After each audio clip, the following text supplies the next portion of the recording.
Members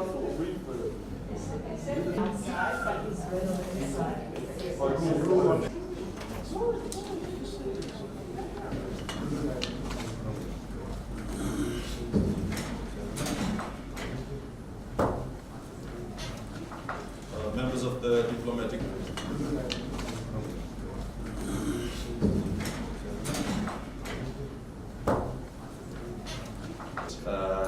As of today, or this year, would be 20. Good morning, everybody. Permanent Secretary, good morning. Director General, Fiji Red Cross, diplomatic community representatives, regional organisations, colleagues from the IFRC, UN agencies, media, other government representatives. Yeah, good morning, everybody. It's really my pleasure to be here for this day. I think although it's a short signing ceremony, it's been a long process, as the Permanent Secretary was saying, to get to this point. And we're really happy to be a partner of yours. It comes through as a secretariat to our Fiji Red Cross Society, who are forever your partner when it comes to risk reduction and disaster response in Fiji. So yeah, we're very happy to have got to this point. As we all know, disasters now more frequent, they're greater intensity, effects of climate change are occurring. And obvious, even T.C. Winston is an example of that. Only a couple of years back now, we see we need to prepare for these kinds of frequency of events to be occurring. As you mentioned, so the Natural Disaster Management Act of 1998, so it's 20 years old now, and the plan is a bit older than that. And it's quite a long time when it comes to looking at how legislation has changed, how, what the climate and weather is doing. There's many things that have occurred in that time. So I think it's really timely. We really commend you for the initiative and leadership to make this, start this process for the legislation revision. And I think it'll be, really of a long-term benefit for people in Fiji. For IFRC, we have our Fiji Red Cross Society here that we're supporting, and very happy to be able to offer you this our expertise through that relationship.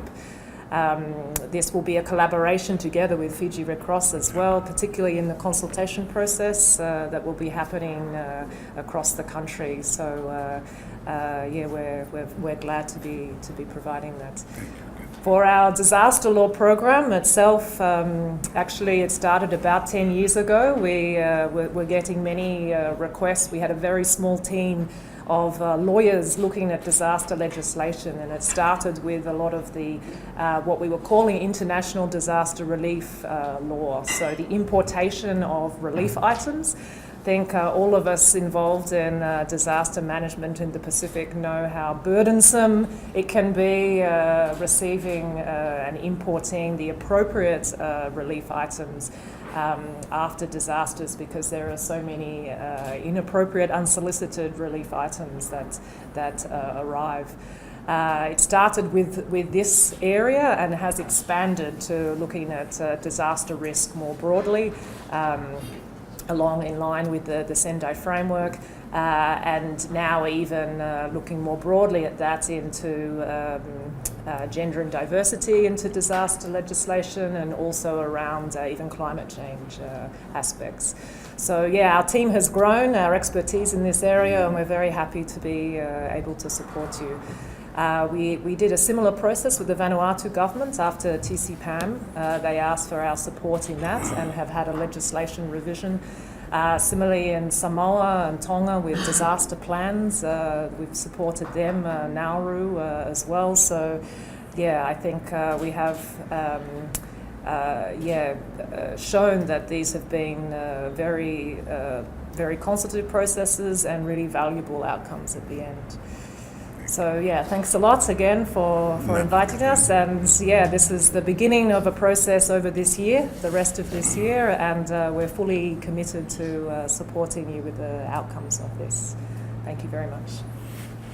The head of the Country Cluster Support Team, Pacific International Federation of Red Cross and Red Crescent Societies, Ms. Catherine Clarkson, honorable members of the Diplomatic Corps, Director General of Fiji Red Cross, Mr. Philippe Nenova, members of Fiji's National Disaster Management Council, invited guests, ladies and gentlemen, Nisambula Vinaka, and a very good morning to you all.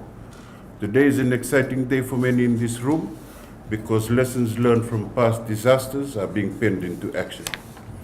We remember too well how tropical cyclone Winston shook the foundations of our spirit and tested the resolve of Fijian resilience.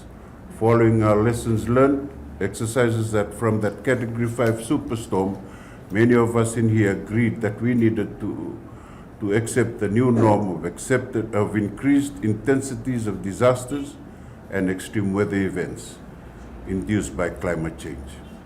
Many of you told us that our existing national disaster risk management framework, arrangements and legislative framework needed to match this new reality. I agree wholeheartedly. It is important to have relevant legislation that clearly lays out the structure and responsibilities of government, key responders, and humanitarian actors in both periods of peacetime and disasters.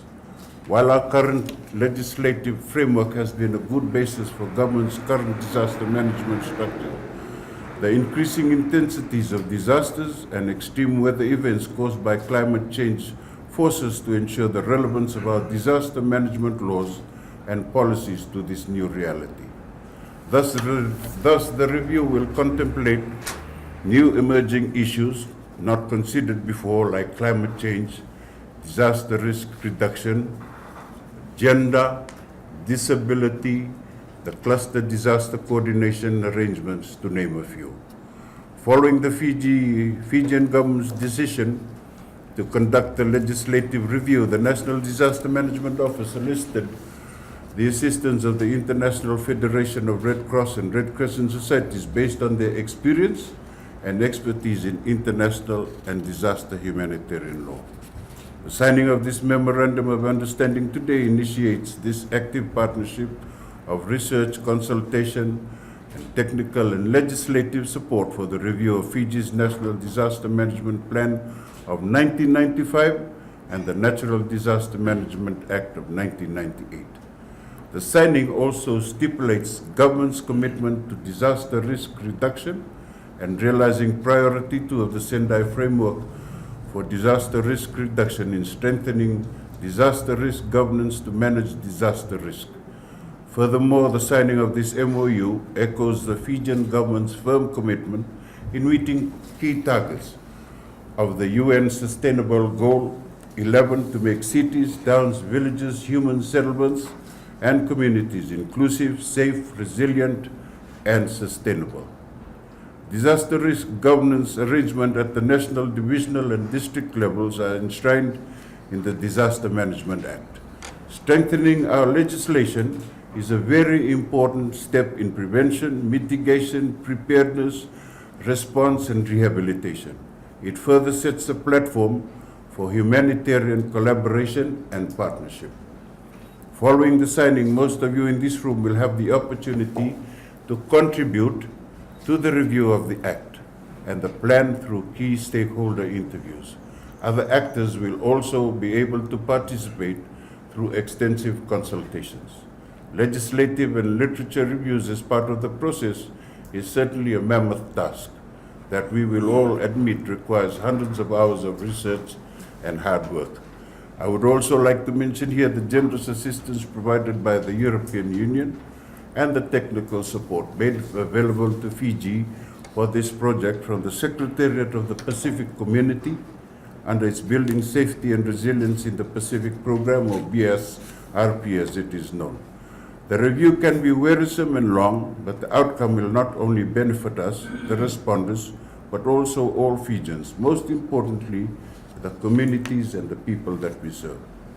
On behalf of the government of Fiji, I commend and thank again the International Federation of Red Cross and Red Crescent Societies in partnership with the Fiji Red Cross Society for the timely support. This MOU marks another milestone in our relationship for collaboration on disaster risk management. Vinakabalemu and thank you.